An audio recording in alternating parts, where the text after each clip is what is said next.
So today I thought, why don't I give you guys like a mini book review of all the books that I have read up till now in 2024. And before starting the video, first of all, happy Independence Day to both Pakistan and India. And I'm Team Pakistan, so I'm wearing green right now. And a bit of a disclaimer, I recently started reading books. All the books that I am reading are quite beginner friendly. They're really simple to read. So yeah, let's get started. So the first author that I want to cover is Colleen Hoover because I have like 4 books from her. Here are the 4 books that I have from her.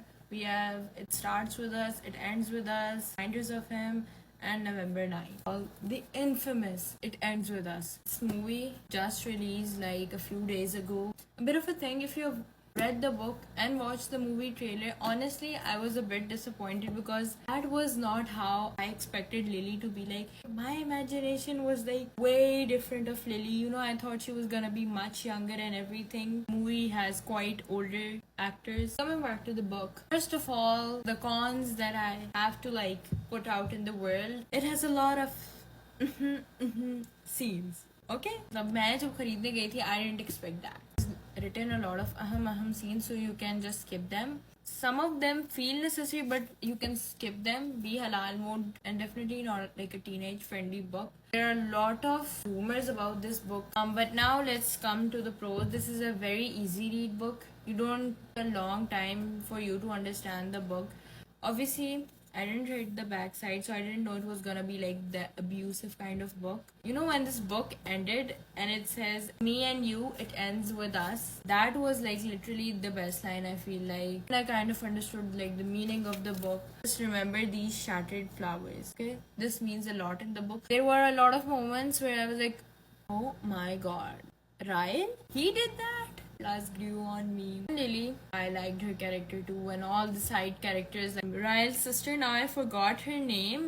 Her character was also really great. The ending kind of did shock me. And honestly, there were a lot of lines that, you know, highlighter worthy lines. I know this was very viral on TikTok. I'm probably one of the last people to read this. Honestly, the best part of this book was definitely the diary part. Lily basically has these childhood diaries, and that part was really nice. Honestly, I didn't get bored of it. Also, I want to show you guys a bit of a fan art that I did. I know I'm not like the best at drawing, but this is what I made. And after that, following its sequel, we have It Starts With Us. Only read this book if you really like Lily and Atlas's chemistry. Is Ryle gonna interfere or not? And what about their daughter? Because honestly, if you're like done with this book, खलास खत्म, कोई ज़रूरत नहीं और पढ़ने की, ठीक है, छोड़ दो. And even if you only read this book, that will be enough. I like the slogan, every ending has a beginning. Many people don't like Colleen Hoover because they think she's very overrated and oh my god, who reads her?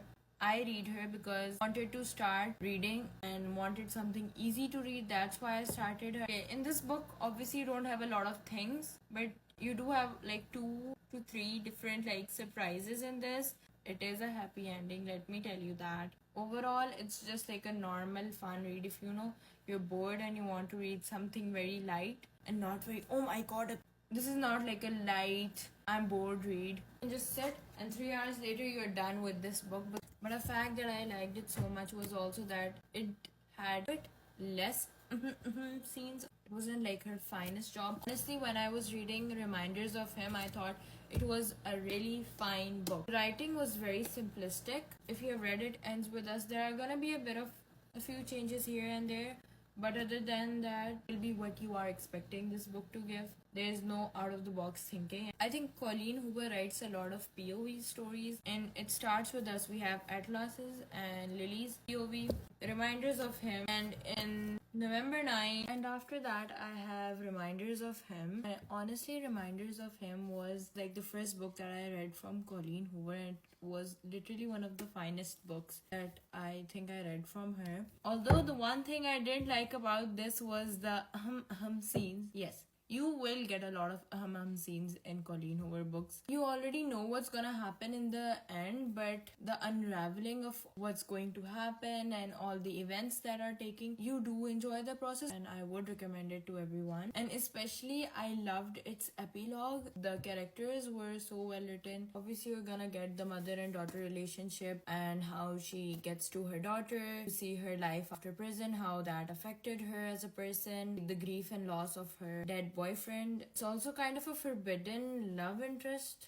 because Ledger is her ex-boyfriend's best friend. So will they not be together? I was intrigued to read this book because of the title, Reminders of Him, and I was like, oh my god, how is this story gonna be like when it says Reminders of Him, uski yadein, like kya hoga isme. Also, I made like this little heart kind of thing in the end. These were some of my favorite lines that I wrote in the beginning. Is like a POV story. You have like the POV of Kenna and Ledger. I did feel it was a bit dragged. I also have like this playlist that Ledger made for Kenna. If anyone wants to check this out, they can too. One of my favorite lines from Reminders of Him was, now that I've forgotten myself, the reminders of him only make me smile.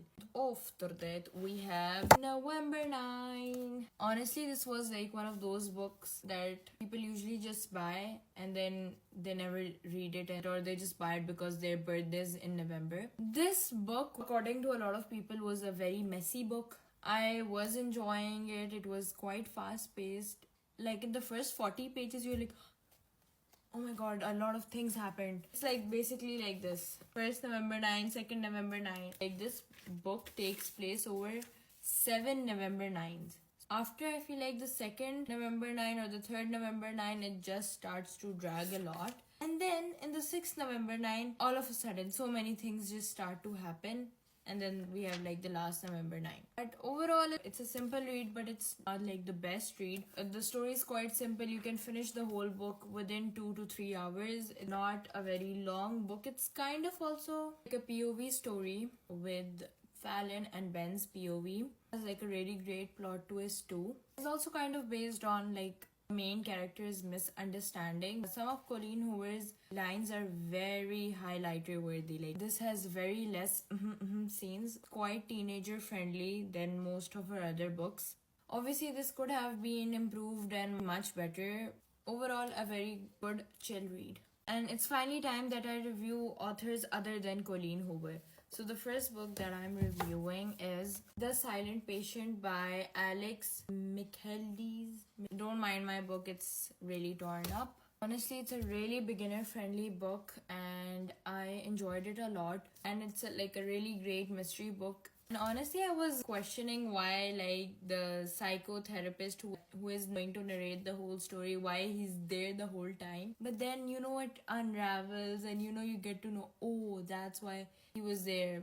So you get like a side-by-side story of both Theo's thought process, and then we're going through Alyssa's journal, and then we further know, oh my god, okay, yeah, this is happening and then that's happening. And while this book had like an open ending, you are free to guess what will happen. Which I was like, wasn't that keen of. I wanted to know what the author would have written. Alyssa is sent to like this mental institute, and then Theo, he goes there and he tries his best to make Alicia speak.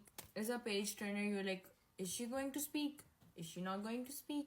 And as the chapters go on, you're like eyeing on everyone. Not Alyssa. It's someone else. Maybe it could be that person. It could be that person. And the last book that I have is The Subtle Art of Not Giving a F by Mark Manson. This was a non-fiction book. Honestly, this book was quite great. Like, this taught me a lot of things that I never even had like the perspective of, and how to, actually appreciate life and not to be like overly positive or overly negative. It also talked about entitlement. I recommend, if you read this book, you can even go on YouTube and check out Mark Manson's YouTube channel, and he talks about this book. He doesn't go in like a lot of detail, and in a lot of chapters he just says like, just do these things, just like do it. And honestly, this is like a really great motivational book, and how he like kind of also exposes kind of other self-help books too. This book has some really great lines and paragraphs that will literally stick with your soul. As I said, highlighter worthy book. This book basically talks about what should matter more in life and what shouldn't, what you should give an F about and what you shouldn't give an F about. Because not giving an F is also like giving an F. Honestly, a really good book for teenagers and adults both. It doesn't get a lot preachy too, but it does give you like the realities of life too.